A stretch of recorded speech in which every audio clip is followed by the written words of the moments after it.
Bwana Yesu asifiwe. Basi ninawasalimu wote katika jina la Yesu Kristo. Naitwa Mwinjilisti Ibrahim Sharutieli Lefen. Nimeona nikufikie siku ya leo kwa ujumbe huu.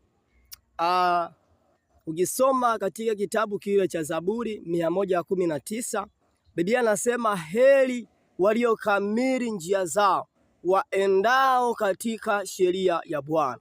Sasa ili uwe kamili katika njia za Bwana ni wewe kuchunguza matendo ulionayo na tabia ulizonazo.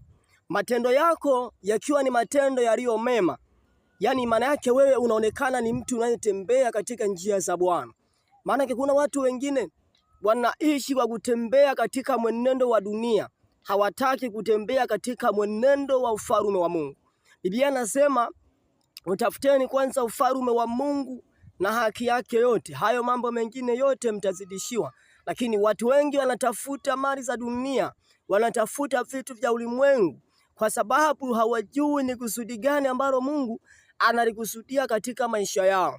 Na wapo hata watumishi ambao wameiacha njia, wameenda katika njia zilizopotoka, wamesahau majukumu ambayo Mungu amewapa.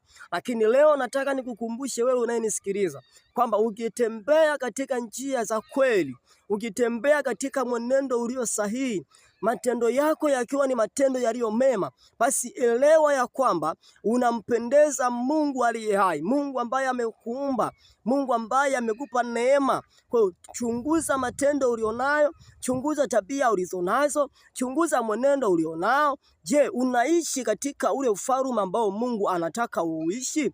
Basi kama hauwezi ukatembea katika neno lake, basi leo badilisha mtazamo wa maisha yako. Tubu dhambi zako. Tubu dhambi zako.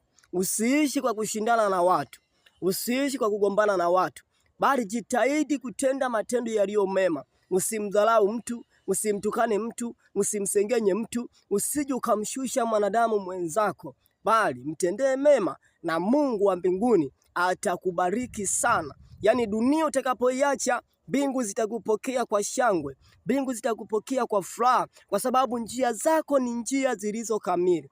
Hakika usije ukatenda dhambi, bali tenda matendo yaliyo mema, kwa sababu Yesu Kristo anapendezwa na wale wenye mioyo safi, anapendezwa na wale ambao hawaishi kwa kushindana na wanadamu, bali anaishi kwa kuushindania ufalme wa Mungu aliye hai.